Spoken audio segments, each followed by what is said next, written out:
somebody kind of heavy. I don't think it was Europe. Okay. But I was still smoking cigarettes at the time, so it was at least like 4 years ago. So I'm out there like in the smoking section, and I noticed there's people there my age and older, all leathered up, and you could tell they were foreign. There were some Germans and Swedes and stuff, and I was like, what are you guys doing? Like, Yeah. You guys aren't from here. Did you come here just to see this band? And they go, no, we're going on the death metal cruise tomorrow. Oh, and nice.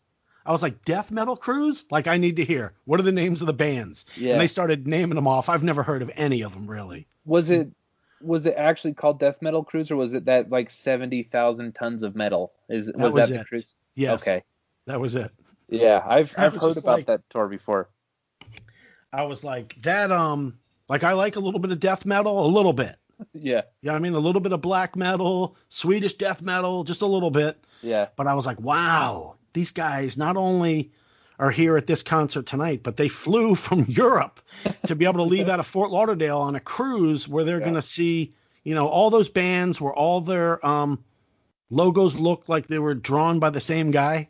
Yeah, by Michael J. Fox. Is that bad taste? I don't know. They're like, I don't even know how to describe them, but like super pointy. Yeah. And they try to be like ambigram. Yeah. So they look the same, forward or backwards. Yep. And you see them all when they're on the posters or on the flyers or everything, and you're like, it's like the same Art Institute kid drew every band's logo. That kid is probably a millionaire. Like, right. All he does is draw death metal band logos, and he's the only guy that does it. Then another band that I couldn't believe had a huge. I went and saw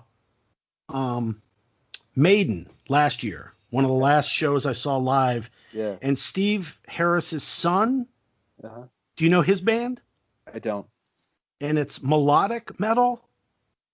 I mean, do you know the name of them? Because I don't know it by just Steve Harris's son. Yeah, let me look up.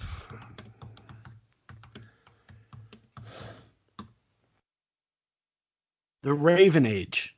Okay, it doesn't sound familiar. Just like, it's just weird because I always think like, how do these bands get together? Were these dudes all in the same town and played in garage, or did, Steve Harris has, a fortune? Did he cultivate this band and they hired dudes, kind of like how Pearl Jam was put together? Or, it's just weird how bands and how fragmented it is. Like, they didn't have one rock and roll act at the MTV Awards. Yeah. 2 or 3 weeks ago. Not one. Yeah. I'm hoping rock makes a comeback, man, but guitar sales are up. Really? That's great. Yeah, for the last 10 years, going back like 5 years. So the last 15 years, like turntables were outselling guitars. Or, those like DJ setups where you can, mix from your laptop and everything.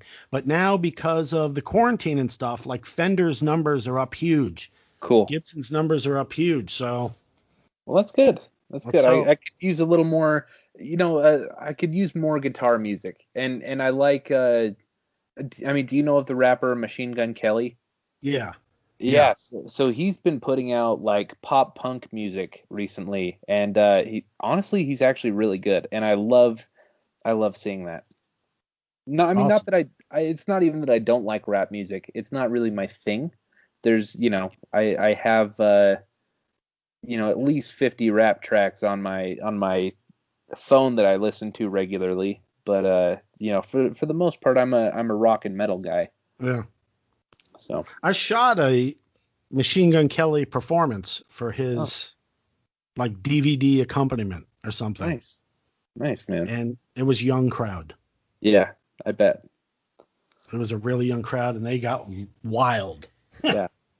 Do you ever go? So have you been to many of those Euro metal concerts? Like, but I'm talking like the ones kind of like Sabaton, where most of the, I'm going to describe the fan base for you. Almost all of them are like these neckbeard kids. Right. I love those concerts because almost just like I'm a fan of people watching. You see these neckbeard kids and they're like Like, this is them leaving their shell for the first time because they're so socially awkward. Right. Like they're they're the type of kids that don't ask girls on dates and stuff, and don't have confidence to really do a whole lot besides like play video games on the internet. And then they get to the Sabaton concert and they start dancing in all of their awkward glory.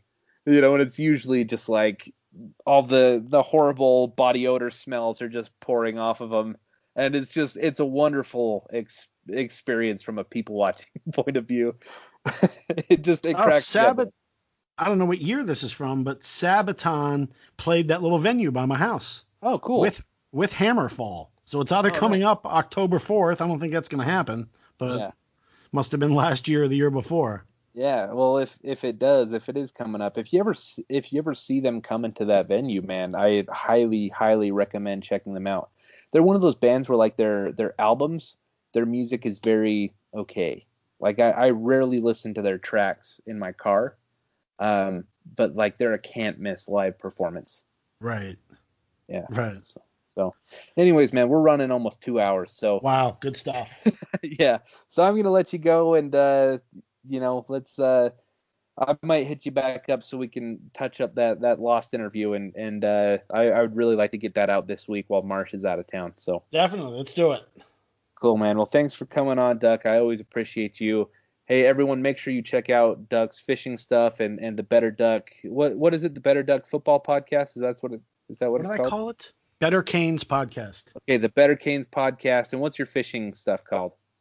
Just Google Lunker Dog, LUNKERDOG, and it'll come up. Cool. Well, thanks, man. I appreciate you, and best of luck. Awesome. Fours up. Yep. Fours up. See you guys. This has been the Fours Up Podcast. Remember to like,